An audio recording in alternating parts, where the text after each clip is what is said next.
Elbows are in, cupping the bottom of my hand, and then coming straight up right here on the throat. I dive in, I collect here, and then up. It's a completely different submission.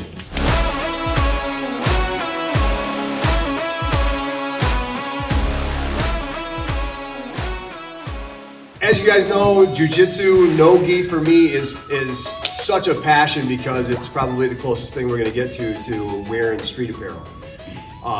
It's practical, we don't have a ton of materials to grab onto, and jiu-jitsu has a combat element, and it always has had a combat element. And so to think about sport jiu-jitsu only all the time, we leave ourselves really open to strikes, and that's just a very negative thing. So in your journey from white to blue, you need to have, per Rickson Gracie, a solid combat base. You need to really have a fundamental, wide coverage on what to do in case of a fight.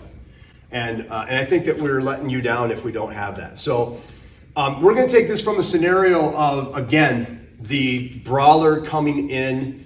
Oftentimes they're gonna be swinging crazy. That you don't tend to see the Mike Tysons with the technical, though it can happen. You're looking at people who are in the fit of passion and they're literally trying to just beat you up or fight you. And so when we get to this point where we are distance managing, this is going to be a reoccurring theme, just like scene safety in the world of municipalities responding to emergencies. We have to think scene safety here too. When do I engage? When do I stay disengaged? If they can reach out and touch my face, they're in striking distance. If they can reach out and touch me with a foot, they're within kicking distance. And so again, jiu-jitsu is measuring tapes all the time. Distance management. A, so I know that they can't hit me. B, when can I get my hands on them? So it works both ways. They're just kind of sizing each other up in a professional fight, and the other person's got their hand out too. He's touching because this tells him when he's in range. So that all of this measuring is good, and yet we forget to do that. We just forget. It's this posturing. It's face to face. It's almost chest bumping. Super, super dumb. So if we have to weather the strikes of these haymakers, remember we've got this punch protection.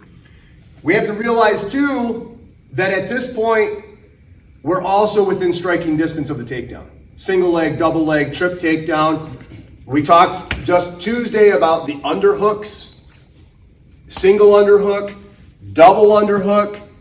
And so if they can reach us here, they can certainly close the distance and come in and clinch. But what about the person who doesn't clench standing, but drops level and does the takedown? From this position here, the momentum might already be so great that I could not collect it all the way in, and I have a shallow bite. He's pushing off, and I've got too shallow of a bite. So I'm gonna bring him down and into my guard. Now from here, let us not forget about our punch protection that we talked about just Tuesday. We still want to be aware of this arm, this dangerous arm. So we've got this blocking going on. But if I have a shallow bite here, I've got some work to do to get to where I can actually finish it with a blood choke. Because now with my posture being limited on how much I can move, it's getting more difficult to get a deep bite on this. And I may even end up having to transition to something else. Now, that's on the mats, where we're not trying to get on top of everybody's trachea here.